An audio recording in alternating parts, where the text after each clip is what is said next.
শুধু আল্লাহ সম্পর্কে ধারণা। আল্লাহর পরে স্থান হলো নবীদের। নবীদের পরিচয় কটা বলেছিলাম বাবা, মনে আছে? কটা? তিনটে। কি কি শুনে নিন। 1 নাম্বার, যিনি নবী হবেন তার চরিত্র উত্তম হতে হবে। 2 নাম্বার, যিনি নবী হবেন আল্লাহর তরফ থেকে ওহী নাজিল হতে হবে। 3 নাম্বার, যিনি নবী হবেন তার দ্বারাই অলৌকিক ঘটনা ঘটতে হবে, একটা হোক বা 50টা হোক। পৃথিবীতে যত নবী এসেছেন, আল্লাহ পাক যত নবী পাঠিয়েছেন, প্রত্যেক নবীর মাধ্যমে আল্লাহ পাক 1 থেকে 50টার ভিতরে মুআজিজা দিয়েছেন। আমার নবী বিশ্ব নবী, কুল কায়নাতের নবী, রহমাতুল্লিল আলামিনের জন্য আল্লাহ পাক কোরআনে 1000-এরও বেশি মুআজিজা আছে। জোরে বলুন। 1000-এরও বেশি মুআজিজা। সর্বশ্রেষ্ঠ মুআজিজা হলো কোরআনুল কারীম নাজিল করা। জোরে বলুন সুবহানাল্লাহ।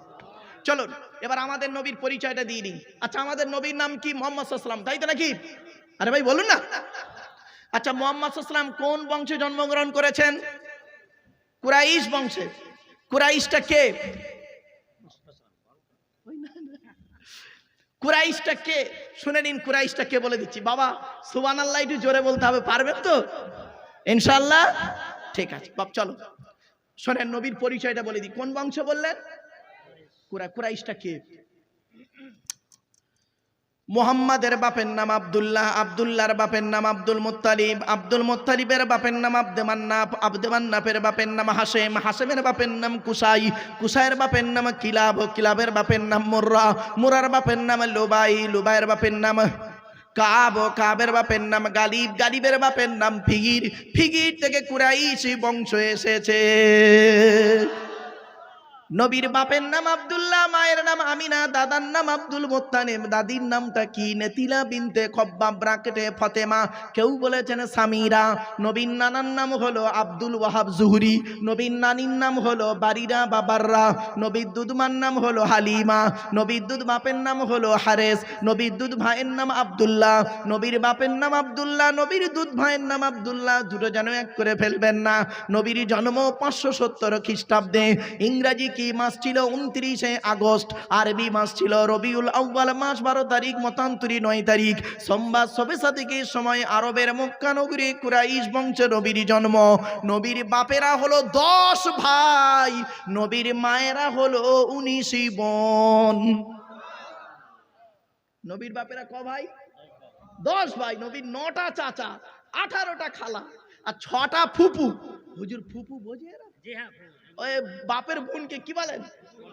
নবীর ফুপু হলো 6টা, আর নবীর ছেলে মেয়ে কটা? 7টা। কটা বাপ? চলুন এবার বলে দিই, শোনেন। নবীর বাপেরা হলো 10 ভাই, নবীর বাপেরা হলো 10 ভাই, অর্থাৎ নবীর 9টা চাচা। 9টা চাচার নামটা একটু শুনে নিন। বড় চাচার নাম হলো হারেস। কি বললাম?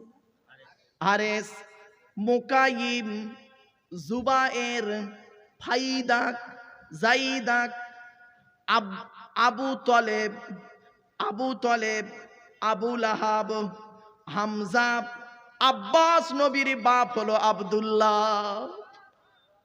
কই আবু জাহালের নাম তো এখানে নেই। আবু জাহাল নবীর চাচা নয়। আবু জাহালটা কে তাহলে? ওর পরিচয়টা কি? আবু মানে পিতা, জাহাল মানে মূর্খ, মূর্খের পিতা। ওর অরিজিনাল নামটা হলো কি জানেন? আমির বিন হিসাম। কি বললাম? আমির বিন হিসাম। ওর বাড়ি হলো সিরিয়ায়। ওর বাপ হলো একজন মেথর, মা হলো চরিত্রাহীনা নারী। আর নবী ওর লানতের সার্টিফিকেট দিলেন মূর্খের পিতা। তাহলে কি দাঁড়ালো? যার নাম হলো আমির বিন হিসাম, যার বাড়ি হলো সিরিয়ায়, যার বাপ হলো মেথর, মা হলো চরিত্রাহীনা নারী, আর নবী তার লানতের সার্টিফিকেট দিল মূর্খের পিতা। তুমি তাকে নবীর চাচা বলে কেমন করে ওয়াজ করলে? বাবা, আবু জাহাল নবীর চাচা নয়। আমি তো 9টা 10টা চাচার নাম বলে দিলাম, বাপেরা 10 ভাই। চলো, নবীর ছেলে মেয়ে হলো 7টা। কটা বাপ? 7টা।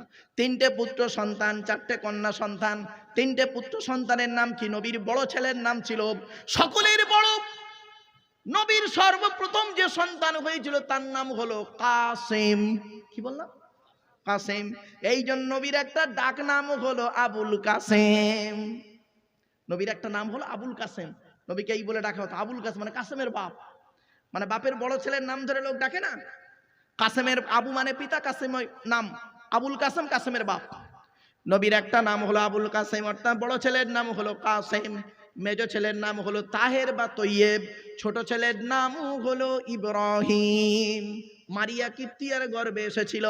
আর চারটে কন্যা সন্তানের নাম হলো জয়নাব, বড় মেয়েটার নাম জয়নাব, উম্মে কুলসুম, রোকেয়া, ছোট মেয়েটার নাম হলো ফতেমা, যার সঙ্গে নবী আলীর বিবাহ দিয়েছিলেন। ছোট্ট একটা কথা। আচ্ছা বাবা, আরবে কি পয়সাওয়ালা ছেলে কম ছিল? এই মুহাম্মদ সাল্লাল্লাহু আলাইহি ওয়াসাল্লাম তার মেয়ে ফতেমাকে, আদরের কন্যা ফতেমাকে আলীর সঙ্গে বিবাহ দিলেন কেন? নিশ্চয়ই কিছু কারণ আছে, অনেকগুলো কারণ। তার মধ্যে দুটো গুণ আপনাদের বলছি। অনেকগুলো গুণ ছিল আলীর, দুটো গুণ আপনাদের বলছি। আর এই দুটো গুণ থেকে আপনারা মেয়েদেরকে বিয়ে দেবেন। আপনাদের যাদের মেয়ে আছে, এই মা বোনরা, মা বোনরা আছে, এই মা বোনেরা ভালো করে শুনে নাও, এবার তোমাদের ওয়াজ করবে, একটু রাগ করো না। মা বোনাদেরকে বলছি, মায়েরা বোনেরা, কোন ছেলেকে জামাই করবে, মানে স্বামী করবে, কোন ছেলেকে জামাই করবে, যাকে তাকে জামাই করো না। খালি একলা বাপের একটা ছেলে থেকে ছুটবে না, ফেসে যাবে। যে ছেলের মধ্যে দুইটা গুণ পাবে, কটা? দুটা গুণ যার মধ্যে থাকবে, ওই ছেলেকে জামাই করবে। আর কোন মেয়েকে বৌমা করবেন, আপনাদেরকে বলে যাচ্ছি, মুর্শিদাবাদের মানুষ, কোন মেয়েকে বৌমা করবেন? খালি সাদা চামড়া থেকে খালি ছুটতেছে, খবরদার নয়। সব ফর্সা মেয়ে সুন্দরী নয়, মনে রেখো, যার অন্তরটা সুন্দরী সেই হলো সুন্দর, ঠিক না বে ঠিক? এজন্য অনুরোধ করে বলে যাচ্ছি, সাদা চামড়া দেখেই খালি ছুটতে যাও না। যে মেয়ের মধ্যে 6টা গুণ পাবে, কটা? 6টা গুণ। কি কি শুনে নিন, আগে বলে দিচ্ছি। আচ্ছা, আগে ছেলেদের বলবো না আগে মেয়েদের বলবো? কোনটা? ও আগে ছেলেদের শুনবে। আচ্ছা তাই হোক। ছেলেদের 2টা গুণ কি কি? 1 নাম্বার হলো, ছেলেটা সৎ ছেলে কিনা খবর নেবে। শুধু দাড়ি রাখলে সৎ নয়, শুধু নামাজ পড়লে সৎ নয়, শুধু রোজা রাখলে সৎ নয়, টোটালটা মিলে হলো সৎ, ঠিক না বে ঠিক? 1 নাম্বার ছেলেটি সৎ ছেলে কিনা খবর নেবে। 2 নাম্বার ছেলেটি কর্মী ছেলে কিনা খবর নেবে। কি বললাম বাবা? কর্মী, বোঝে বোঝে, কর্মী, কর্মী মানে পরিশ্রম করে, কুড়ে নয়, কুড়ে নয়, অলস নয়।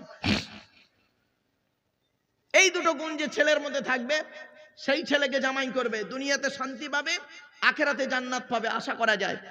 কোন মেয়েকে বৌমা করবেন? যে মেয়ের মধ্যে 6টা গুণ পাবে। কোরআনে আছে, আমার কথা নয়।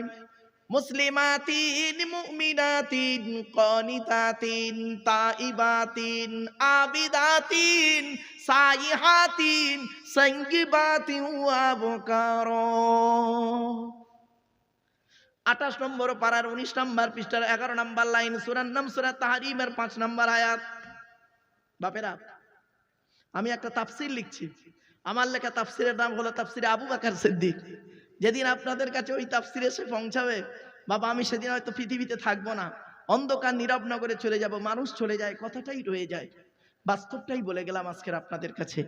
এ জীবন শুরু হয়েছে 150 টাকায়, এ জীবন শেষ হবে 1500 টাকায়। এই বক্তব্য আমি করেছিলাম এক জায়গাতে। আমার এক বন্ধু কলেজের প্রফেসর আমার বক্তব্য শোনার জন্য সামনে বসেছে। তা আমি যেই বলেছি এ জীবন শুরু হয়েছে 150 টাকায়, এ জীবন শেষ হবে 1500 টাকায়, পট করে বন্ধুটা বলছে, ভাই কি বললেন আপনি? আমি তো কলেজের প্রফেসর, আমার স্ত্রীও প্রফেসর, আমার বাপ প্রফেসর, মা প্রফেসর, আমরা 4 জন প্রফেসর। সরকার আমাদের মাসে 5 লাখ টাকা মাইনে দেয়, টোটাল সকলের মাইনে মিলে 5 লাখ টাকা হয়। আপনি বললেন এ জীবন শুরু হয়েছে 150 টাকায়, এ কি করে হলো? আমি বললাম, অতগুলো লোকের সামনে বলেছিলাম, আপনাদেরকেও বলছি, একটু ভাবুন তো বাবা। আমি বললাম, বন্ধু, যেদিন মায়ের পেট থেকে এসেছিলেন সেদিন সব থেকে দামি কাপড়টা কে কিনে দিয়েছিল? তা বলছে, আমার আব্বা। আমি বললাম, তার দাম কত ছিল?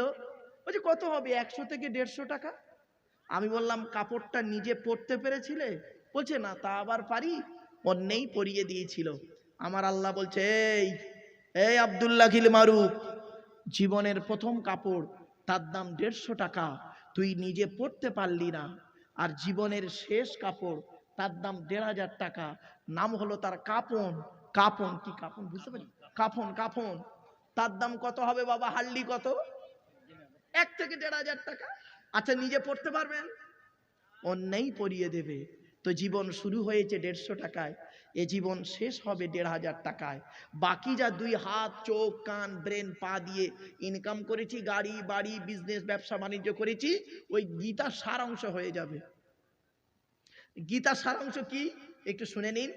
গীতার সারাংশ হলো, যা হয়েছে তা ভালোই হয়েছে, যা হচ্ছে তা ভালোই হচ্ছে, যা হবে তা ভালোই হবে। কি হারিয়েছে তোমাদের কাঁদছো? কি হারিয়েছে কাঁদছো? ছেলে মরে গেছে কাঁদছো? বাপ মরে গেছে কাঁদছো? মা মরে গেছে কাঁদছো? টাকায় লস হই, ব্যবসায় লস হয়েছে কাঁদছো? যা নিয়েছো এই পৃথিবী থেকেই নিয়েছো, যা দিয়েছো এই পৃথিবীতেই দিয়েছো। ঠিক না বেঠিক? যেটা আজকের আছে গতকাল সেটা অন্যের ছিল, আজ তোমার আছে। অর্থাৎ তোমার বাপের ছিল, তোমার বাপ মারা গেছে, এখন তুমি কোটিপতি। তুমি আজ মারা যাও, আগামী কাল সেটা অন্যের হয়ে যাবে। অর্থাৎ তুমি আজ মারা গেলে তোমার ছেলের হয়ে যাবে।